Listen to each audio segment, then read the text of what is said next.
ចិនដាស្រពូការសម្រេចចិត្តរបស់អូនដូចកំបិតចាក់ដោតពេញដើមទ្រូងឈើចាប់ពីក្រៃអូនប្រាប់ថាស្នេហ៍អស់និស្ស័យតែហេតុអ្វីទៅមិនគួរទេមានមេមិនគួរឲ្យជឿសោះថាពីគ្រប់ពីទាំងមាត់ចេញពីមាត់ស្រីបបមាត់ដល់អប្រពេធ្លាប់បំពេលួងលោមហារទេគួរឲ្យស្ដាប់ណាស់ពើហេតុអ្វីពីព្រាត់ប្រាអាស្រ័យដែលអូនត្រូវហ៊ានពលហ៊ានវាចា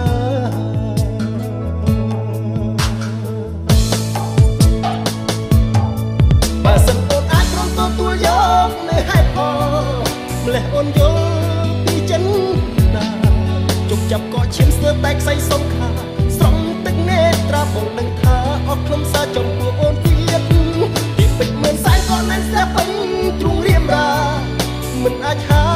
ស្ដីរៀបរួមដល់ទីបំផុតស្រឡាញ់ខ្លាយជាស្អប់ដល់ទីបាញ់ចប់ស្នេហ៍ត្រីចប់ក្រោមកំណត់ចិត្តបាត់សាវ៉ា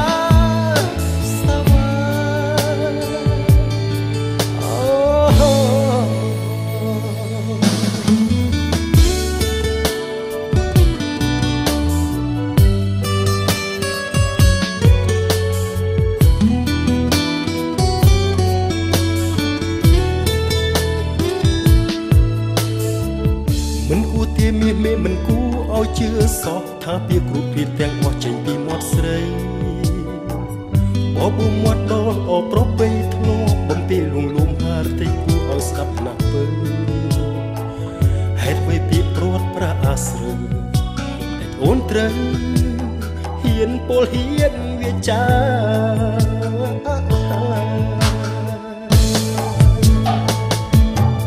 បើសិនអូនអាចព្រមទទួលយកនៃហេតុផលម្លេះអូនយល់ពីចិនដាជប់ចាប់ក៏ឈាមស្ទើរតែខ្សែសងខា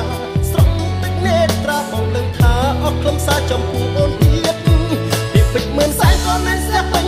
ទ្រូងរៀមរាមិនអាចហាស្ដីរៀបរួម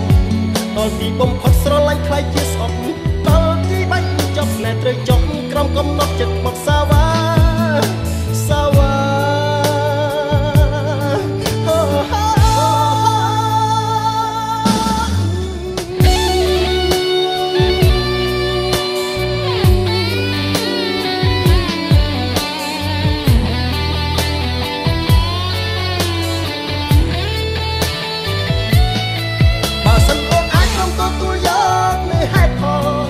ម្លេះអូនយល់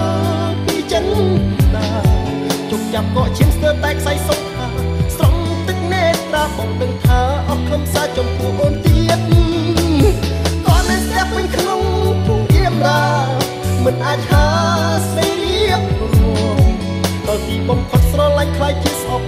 ដល់ទីបាញ់ចប់ស្នេហ៍ត្រូវចំក្រោមកំណត់ចិត្តក្បត់សាវ៉ា